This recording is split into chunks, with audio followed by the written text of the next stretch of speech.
Episode start అవ్వంగానే Rohini మనోజ్తో చెప్తూ ఉంటుంది, మనోజ్ ఎలాగైనా మీనా నగల డబ్బుల్ని మీనాకి మనం ఇచ్చేయాలి, లేకపోతే ప్రతిరోజు బాలు మనల్ని అవమానిస్తూ ఉంటారు, మనతో పాటు అత్తయ్య కూడా అవమానపడతారు అనగానే ఇప్పటికిప్పుడు డబ్బులు ఎలా రోహిణి అని అంటారు. కల్పన ఇచ్చిన డబ్బులు ఉన్నాయి కదా, దానిలో 1,00,000 రూపాయలకి ఫర్నిచర్ కొనేసి ఇంకొక 2 లక్షలు ఖచ్చితంగా మీనాకి ఇవ్వాలి అనగానే మనం ఎప్పుడైనా ఇలాంటి ఆపద వస్తే అవి దాచాం కదా అనగానే మరి నువ్వు ఆపద కావాలని తెచ్చావు కదా, ఆ డబ్బులు ఉన్నప్పుడు మీనా నగలు తాకట్టు పెట్టి ఎందుకు తీసుకున్నావు, పోని తాకట్టు పెట్టకుండా అమ్మేశావు, ఇప్పుడు ఇంట్లో అత్తయ్య మామయ్య నువ్వు ముగ్గురు పరిస్థితి చాలా ఘోరంగా ఉంది అనగానే మరి 2 లక్షలు ఇచ్చి చేతులు దులిపేసుకుందామా అని అంటారు. చూడు మనోజ్, చేతులు దులుపుకుంటే ఊరుకునే రకం బాలు కాదు, ఆ 2 లక్షలు నేను నా ఫ్రెండ్ని అడుగుతాలే, ముందు 1 లక్ష పెట్టి ఆ ఫర్నిచర్ కొను, ఒక 50,000 మనకి రికవరీ అవుతాయి, అలాగే సాయంత్రం వచ్చినప్పుడు డబ్బులు తీసుకొని వస్తాను అని అంటూ ఉంటుంది. ఇక రోహిణి ఇక గుణ దగ్గరికి వెళ్తుంది. ఏంటి మేడం డబ్బులు కావాలా అనగానే అవును గుణ గారు, ఒక 2 లక్షలు ఇస్తే మీకు 2 వారాల్లో ఇచ్చేస్తాను అనగానే తప్పకుండా మేడం, మీలాంటి గుడ్ కస్టమర్స్ ఉన్నంతకాలం మాలాంటి వారికి డబ్బులు ఇవ్వడంలో అభ్యంతరం లేదు అని అంటారు. గుణ 2 లక్షలు ఇవ్వడంతో 4 లక్షలతో ఇంటికి తిరిగి వస్తుంది రోహిణి. సాయంత్రం అవడంతో రోహిణి డబ్బుతో ఇంటికి వస్తుంది. మీనా బాలు ఉన్నాడా అనగానే ఉన్నారు, ఇప్పుడేమైంది రోహిణి అనగానే డబ్బుల్ని ఇవ్వడానికి తీసుకొచ్చాను అని అంటుంది. డబ్బులా అని చెప్పి ఇక బాలు అందరూ కిందికి వస్తారు. ఇటువైపు అమ్మా డబ్బులు ఎక్కడి నుండి తీసుకొచ్చావు అని అంటారు సత్యం. అవును రోహిణి, ఇప్పటికిప్పుడు 4 లక్షలు ఎక్కడి నుండి తీసుకొచ్చావు అనగానే మా నాన్నని అడిగానత్తయ్య, అందుకే వెంటనే నాకు ఇచ్చారు అనగానే మీ నాన్న జైల్లో ఉన్నాడు కదమ్మా, డబ్బులు ఎక్కడి నుండి వస్తాయి అనగానే మామయ్య మా నాన్న జైల్లో ఉన్నా మా మలేషియా మామయ్య ఉన్నారు కదా, నాకు ఆపద అంటే ఎక్కడికైనా వచ్చి ఆ డబ్బులు తీసుకువెళ్ళమన్నారు, అలా వచ్చాయి, ఎందుకంటే అత్తయ్య మీరు ఎడముఖంగా పెడముఖంగా ఉన్నది మనోజ్ వల్లే అని నాకు అర్థమైంది, ఇదిగో మీనా 4 లక్షలు అనగానే పారరమ్మా, వీడి అప్పుల్ని నువ్వు తీరుస్తున్నావు కానీ నువ్వు కూడా మునిగిపోతావేమో తెలుసుకో, ఒకవేళ నువ్వు మునిగిపోయావనుకో వీడు 1 రూపాయి కూడా ఇవ్వడు, ఎందుకంటే అమ్మవతిని ముంచేశాడు, ఇప్పుడు నీ వంతే అనగానే చూడు బాలు, నా భర్త మనోజ్ తను ఏం చేసైనా నేను కాపాడుకుంటాను, ఆ విషయంలో నన్నేమీ అనద్దు అని చెప్పి పైకి వెళ్ళిపోతుంది రోహిణి. ఇదిగో మీ ఇద్దరూ ఒక్క మాటపై ఏదో ఒకలా సాధించుకున్నారుగా అనగానే మామయ్య అత్తయ్యకి రోహిణి అలాగే మనోజ్ ఎన్ని తప్పులు చేసినా వాళ్ళు తప్పు చేసిన వాళ్ళ కనిపించరు, కానీ మేము ఎన్ని ఒప్పులు చేసినా మేము తప్పు చేసినట్టు కనిపిస్తుంది, కానీ నా తప్పుని నేను సరిదిద్దుకోవాలనుకుంటున్నాను, ఇదిగోండి గాజులు అని అంటుంది. అమ్మ మీనా ఈ గాజులు అనగానే అత్తయ్యకి ఈ గాజులు చేతికి ఇవ్వండి, చేతికి వేయండి మావయ్య, ఎందుకంటే భార్యాభర్తల బంధం చాలా గొప్పదని మీకు తెలుసు, ఒక్కొక్కసారి భర్త మంచివాడి కాకపోతే భార్య సర్దుకుంటూ పోవాలి, భార్య మంచిది కాకపోతే భర్త సర్దుకుపోతారు, 3 కొడుకులకి మీరు తల్లిదండ్రులు, కోడళ్ళకి కొడుకులకి మీరే నచ్చ చెప్పాలి, కానీ ఇప్పుడు మా చేత మీరు చెప్పించుకునే పరిస్థితి రాకూడదు మామయ్య, ఒక్కొక్కసారి తెలియకుండా తప్పులు జరుగుతాయి, ఆ తప్పులన్నీ క్షమించాలి, అత్తయ్యని మీరు ఇద్దరూ ఒకరికొకరు మాట్లాడుకోవాలి అనగానే ఇక అలా చూస్తూ ఉంటుంది. చూడమ్మా మీనా, చిన్నదానివైనా భార్యాభర్తల బంధం గురించి గొప్పగా చెప్పావు, కానీ అది మిమ్మల్ని అర్థం చేసుకోదు అనగానే మామయ్య ఇంకొకసారి అత్తయ్య గురించి మాట్లాడద్దు, అత్తయ్యకి మీరంటే చాలా ఇష్టం, మీరు ఒక్క గసురు కసరగానే అత్తయ్య సైలెంట్గా ఉండిపోతుంది, అదే కదా మీకు ఇచ్చిన రెస్పెక్ట్ అనగానే ఇందాక గ్లాస్ విసురు కొట్టింది కదమ్మా అనగానే ప్రేమ ఎక్కువయ్యి తన చేతి నుండి నీళ్లు తాగలేదని అత్తయ్య విసిరికొట్టారు, అంతేగాని మీపై కోపంతో కాదు అని అంటుంది మీనా. అమ్మవతి ముందు చేతులు చాపు అని అంటారు బాలు. ఇక చేతులు చాపగానే బంగారు గాజుల్ని ఇటువైపు సత్యం వేస్తారు. చూడు ప్రభా, ముగ్గురు కొడుకులు ముగ్గురు కోడళ్ళు సమానమనే భావనతో ఉండు. అప్పుడు ఎటువంటి ఆలోచన, ఎటువంటి కుళ్ళు కుతంత్రాలకి తావు ఉండదు అని అంటారు. సర్లేండి, మీరు మాట్లాడారు కదా, ఇప్పుడు నా గుండెల్లో బాధంతా తీరిపోయింది అనగానే, అత్తయ్య సేమ్యా చేశాను తాగుతారా అనగానే, ఇవ్వవే, సేమ్యా కాదు ఇప్పుడు ఏదైనా తింటాను అని అంటూ ఉంటుంది ప్రభావతి. అందరూ నవ్వుకుంటూ ఉంటారు. ఇది ఇలా ఉండగా ఇక ఇటువైపు బాలు రోడ్డుపై డ్రైవ్ చేసుకుంటూ వస్తారు. ఒక ఫ్రెండ్ కనిపించి, ఒరే బాలు, నేను గుర్తున్నానా అనగానే, ఎందుకు గుర్తులేదురా, నువ్వు ఎమ్మెల్యే దగ్గర పనిచేస్తావు కదా, ఆ రోజు మీనాకి పెద్ద పూల ఆర్డర్ కూడా నువ్వే తీసుకొచ్చావు అనగానే, ఇప్పుడు కూడా నీతో పని ఉందిరా, ఆ రోజు అలా జరగకపోతే ఇప్పటికి చాలా ఆర్డర్స్ నీకు చెప్పేవాణ్ణి, కానీ నువ్వు ఒకవేళ అది గుర్తుపెట్టుకొని నన్ను కొడతావేమో అనుకున్నాను. ఎందుకు కొడతారా, నువ్వేం తప్పు చేశావు, నాలాంటి వాడికి పెద్ద ఆర్డర్ ఇప్పించావు, కానీ వాడెవడో పూల బండోడు వేరే వాడితో చేతులు కలిపి అలా చేశారు. ఎలా అయితే టైంకి మనం పూలని అందజేశాం కదా, ఎమ్మెల్యే గారు కూడా మెచ్చుకున్నారు కదా అనగానే, అవును, ఇప్పుడు వెంకటేశ్వర స్వామి గుళ్ళన్నిటికీ ఆయన విచ్చేస్తారు.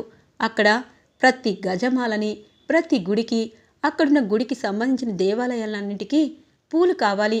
ఖచ్చితంగా ప్రతి శనివారము ఒక 10,000 పూలు కావాలి అనగానే, 10,000వా, సరే అంటే ఎంత లాభం వస్తుంది అని అంటారు. ఒరే, పూలు అమ్మేది పూలు కట్టేది నువ్వు మీనా, నాకు అడుగుతారేంటి అనగానే, అంతకంటే పెద్ద ఆర్డర్ అయితే బాగుంటుంది కదా అని అంటారు బాలు. అంతకంటే పెద్ద ఆర్డర్ అంటే కళ్యాణ మండపంలో డెకరేషన్స్, వాళ్ళకి ఖచ్చితంగా పూలతో పని ఉంటుంది. ఇక ఎమ్మెల్యే సార్కి తెలిసిన పెద్ద పెద్ద కళ్యాణ మండపాలు ఉన్నాయి, రికమెండేషన్ చేసి మీకు నెలకి ఒక 2-3 లక్షలు వచ్చే ఆర్డర్లు కూడా ఇస్తారు అనగానే, చాలా థ్యాంక్స్ రా, నిజం చెప్పాలంటే ముందు గుడులతో మేము ప్రారంభిస్తాము, రేపటి నుండే రోజుకు 10,000 వాళ్ళకి సప్లై చేస్తాము, నెల రోజులకి ఎంత డబ్బు వస్తుందో అంత డబ్బులు మీ నా అకౌంట్లో వేసేస్తాను అనగానే, ఇదిరా, సరే నువ్వు ఖచ్చితంగా పెద్ద హోల్సేల్ షాపు ఓనర్ అయిపోతావు, ఇక్కడ ఎవరికైనా పూలు కావాలన్నా, పెళ్ళిళ్ళైనప్పుడు పూలు ఆర్డర్ కావాలన్నా నువ్వే గుర్తొస్తావు అనగానే బాలు ఒక్కసారిగా ఎక్కడికో వెళ్ళిపోతారు. అప్పుడు మీనా మంచి పట్టు చీర కట్టుకొని, ఒంటి నిండా నగలు వేసుకొని ఒక పెద్ద ఇంద్రభవనంలో నడుచుకుంటూ వస్తే అమ్మవతి ఖచ్చితంగా షాక్ అయిపోతుంది. నేను అమ్మవతి దగ్గరికి వచ్చి, ఇప్పుడు నా మీనా కోటీశ్వరరాలు, 2 కళ్ళు పెట్టి చూడు అమ్మవతి అని చూపిస్తాను, అప్పుడు మీనా నవ్వేస్తుంది. ఇది కళ, నిజమైతే బాగుంటుంది అని మనసులో అనుకుంటారు బాలు. ఇక బాలు మీనాకి, సత్యానికి ఈ విషయం చెప్పడంతో మీ ఇద్దరూ చాలా నిజాయితీగా పనిచేస్తారు, నువ్వు కలలు కన్నా కలలన్నీ నిజమవుతాయి. అమ్మ మీనా, ఇంట్లో పనంతా నువ్వే చేస్తావు, అందుకే ఒక పని మనిషిని నేను ఖచ్చితంగా పెడతాను. ఇంట్లో బట్టలు, అలాగే సామాన్లు, వాకిలి కడగడం, గిన్నెలు కడగడం అన్నీ ఆ ఇంటి పని మనిషి చేస్తుంది, నువ్వు ఓన్లీ వంట చెయ్యమ్మా అనగానే, మావయ్య నాకేమీ కష్టం కాదు అని అంటుంది మీనా. పెద్ద పెద్ద ఆర్డర్లు వచ్చినప్పుడు నువ్వు ఇంట్లో పనులు చేసుకుంటే ఆ ఆర్డర్లన్నీ వెనక్కి వెళ్ళిపోతాయి, నాన్న తీసుకున్న నిర్ణయం బాగానే ఉంది అని అంటారు బాలు. ఇంతలో ప్రభావతి, రోహిణి, అలాగే మనోజ్, ఇటువైపు రవి, శృతి కిందికి వస్తారు. మీనా, నువ్వు చెప్తున్నది నిజమా, పెద్ద ఆర్డర్ వచ్చిందా అనగానే, అవును, ఆయనే తీసుకొచ్చారు అని అంటుంది మీనా. ఇక రోహిణి, మనోజ్ ఇద్దరు, పెద్ద ఆర్డర్ అంటే రోజుకి ఎన్ని పూలు కట్టాలో, ఇక ఇంట్లో పనులు ఆగిపోతాయేమో మీనా అనగానే, పార్లరమ్మా, పెద్ద ఆర్డర్ అంటే మీలా లక్షలు లక్షలు మింగి అప్పటికప్పుడు తెచ్చే ఆర్డర్ కాదు, కష్టపడి నెలంతా సంపాదిస్తే ఏదో ఒక 40-50 వేలు మిగులుతాయి, అలాగే కళ్యాణ మండపాలకు కూడా ఆర్డర్లు ఇప్పిస్తారు, అప్పుడు లక్షలు కూడా మిగలొచ్చు అని ఉంటారు బాలు. ఇక ప్రభావతి, అమ్మో, ఈ పూలమ్మిన దానికి లక్షలు లక్షలు వస్తాయా, అప్పుడు ఇది నన్ను చూసి నవ్వుకుంటుందేమో అని అనుకుంటూ ఉంటుంది ప్రభావతి. మీనా, నిజం చెప్పాలంటే నిన్ను చూస్తూ ఉంటే నాకు ముచ్చట వేస్తుంది, నువ్వు ఖచ్చితంగా ఏదో ఒకరోజు మా అందరికీ తలదన్నేలా ఎదుగుతావు అని అంటుంది శృతి. అమ్మ శృతి, ఎవరికీ తలదన్నేలా ఉండదు. పుట్టినప్పటి నుండి కోటీశ్వర్లు మీరు. మీకు కష్టపడాల్సిన అవసరం లేదు. మీ తల్లిదండ్రులు కోట్లు సంపాదించారు. ఇది ఇక్కడ అక్కడ పువ్వులు అమ్ముకొని డబ్బున్నది అవుతుందని ఇప్పటి నుండే గొప్పలకు పోతుంది అనగానే, ఓ అలాగా, ఇంతకీ డబ్బమ్మా, అలాగే అటువైపు పాలనమ్మ నీకు ఎంత కట్నంగా కోట్లు ఇచ్చారో చెప్పు అమ్మవతి అని అంటారు. ఇంతలో ఇక శృతి వాళ్ళమ్మ శోభ వస్తుంది.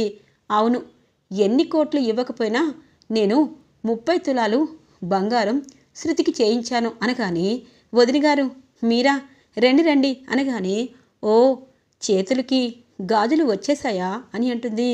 అంటే అని చెప్పి అనగానే, సత్యం చూడండమ్మా, మా ఇంట్లో ఎన్నో పరిస్థితులు ఉంటాయి. మీరు ఆ పరిస్థితిని దృష్టిలో పెట్టుకొని వచ్చి ఏదో ఒకటి అనకుండా ఉండండమ్మా అని అంటారు. అయ్యో, నేను అనడానికి రాలేదు, తీసుకువెళ్ళడానికి వచ్చాను. శృతి, నీకు ఫోన్ చేశాను కదా, నీ నగల్ని ఇస్తే తీసుకువెళ్ళిపోతాను అనగానే, ఆ మమ్మీ, ఆంటీ మీ దగ్గర నా నగలని కొంచెం ఇస్తారా అనగానే, ఇప్పటికిప్పుడు ఎందుకమ్మా, ఏదైనా ఫంక్షన్ ఉందా అనగానే, ఫంక్షన్కి శృతి నగలు ఎందుకు తీసుకువెళ్తాను, ఇక్కడ జాగ్రత్తగా ఉండవేమో అని నాకు అనిపించింది. పైగా ఆ నగలు నిజమైన నగలో కాదో కూడా నాకు తెలీదు. అందుకే నాతో పాటు నేను ఇతన్ని తీసుకొచ్చాను. బంగారం చెక్ చేసి తీసుకువెళ్తాను అనగానే, సత్యం, ప్రభావతి, మీనా అలాగే ఇటువైపు వాళ్ళు షాక్ అవుతారు. చూడు డబ్బమ్మా, మీ అమ్మ ఎందుకు ఇలా మాట్లాడతారో నాకు తెలీదు. కానీ నేను ఏదైనా అంటే ఇంట్లో వాళ్ళందరూ నువ్వే తప్పు చేశావంటావు. ఇంతకీ ఈవిడి గారికి విషయం ఎలా తెలిసింది అనగానే, మమ్మీ నీకు చెప్పాను కదా, నా నగలు అడిగావు, తీసుకువెళ్తానన్నావు. నువ్విప్పుడు దానికి వచ్చావా లేకపోతే నగల్ని చెక్ చేయించడానికి వచ్చావా అని అంటుంది. బేబీ, నీకేమీ తెలియటం లేదు. ఇప్పుడు బంగారం రేట్ ఎంతో తెలుసా? కనీసం మనలాంటి వాళ్ళు కూడా కొనలేని పరిస్థితిలో ఉంది. కానీ ఇక్కడ నేను నమ్మకం, మంచివారు, డబ్బున్నా లేకపోయినా వాల్యూస్ ఉన్నవాళ్ళు అనుకున్నాను. పాపం మీనా ఏ తప్పు చేయకపోయినా ఇదిగో ఈ మనోజ్ చేసిన పనికి మీనా నగలు తీసుకువెళ్ళి అమ్మేశాడు. నీవి కూడా అలాగే చేస్తారు. అప్పుడు నేను అడిగినా ఇదిగో బాలు, మీరందరూ నన్ను తప్పు పడతారు. అందుకే ఇక్కడే చెక్ చేయించి నగలు తీసుకువెళ్తాను అనగానే, ఇక సత్యం బాధగా, చూసావా నువ్వు చేసిన పని వల్ల ఎలా మాటలు అనిపించుకోవాల్సి వస్తుందో. పరువు అనేది ఎంత నిలబెట్టుకున్నా నీలాంటి వారు ఒక్కసారిగా పరువుని గంగలో పాలు చేసేస్తారు. ఇప్పుడు ఆవిడ నగలకి గ్యారంటీ లేదంటుంది. ఆవిడ చెప్పిన దానిలో ఏం తప్పులేదు అనగానే, అన్నయ్య గారు, నేను అబద్ధం చెప్పడం లేదు. ఆ రోజు మీనా మెడలో ఉన్న చైను, నల్లపూసలు, చేతికున్న గాజులు, కమ్మలు గిల్టీవని చెప్పాను. కానీ నా మాట మీరెవ్వరూ నమ్మలేదు. ఇప్పుడు నిజమైంది కదా. అలాగే నా కూతురు నగలు కూడా ఏదైనా చేస్తే అప్పుడు ఏం చేస్తాము? 4 లక్షలు ఇచ్చేసినా బంగారం రాదు కదా. ఇప్పుడు మీనా బంగారపు గాజులు, అలాగే చైను, నల్లపూసలు, కమ్మలు బయటికి వెళ్తే ఎంత రేటు ఉంటాయో చూడండి. కనీసం ఆ 4 లక్షలకి కనీసం 4 గొంతులు కలిపినా రావు. కానీ పాపం మీనా అమాయకురాలు కాబట్టి తమ బావగారు ఏం చేసినా తప్పుని సరిదిద్దుకొని 4 లక్షలు తీసుకుంది అని అంటుంది. అమ్మో, ఈవిడిగారు పొగరు బట్టి మా ఇంటికి వచ్చి పరువు తీసినా నిజమే చెప్పింది. 4 లక్షలకి నగలలా వస్తాయి అని అనుకుంటారు బాలు. ఇక మీరు చేయవలసింది చేయండి అనగానే, నగలన్నీ చెక్ చేయిస్తే ఒరిజినల్ని తేలుతాయి. అమ్మయ్య అని చెప్పి వెళ్ళిపోతుంది. శృతి, నీకు చెప్పొద్దన్నా ఎందుకు చెప్పావు అని అంటుంది మీనా. ఆపవే, నీకు ఇలా జరిగినందుకు చాలా సంతోషంగా ఉంది కదా అనగానే, సంతోషంగా లేదు అమ్మావతి. 4 లక్షలు ఖచ్చితంగా నగలు రావని తెలిసి ఈ డబ్బమ్మ, ఈ మనోజ్ గాడు ఇప్పుడు ఇచ్చేశారు. ఆ 4 లక్షలు తీసుకొని మీనాకి గాజులు, చైను, నల్లపూసలు, చెవి కమ్మలు తీసుకొచ్చి ఇవ్వండి అని అంటారు బాలు. ఇక ఒక్కసారిగా ప్రభావతి షాక్ అవుతుంది. అంటే తెలివి మీకే ఉందా?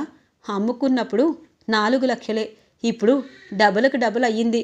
మర్యాదగా 4 లక్షలతో మీరే ఏ పెట్టుబడి పెట్టుకుంటారో అలాగే సుసీ డార్లింగ్ వచ్చేలోపు అసలైన నగలను పెట్టాలి అని చెప్పి బాలు వెళ్ళిపోతారు.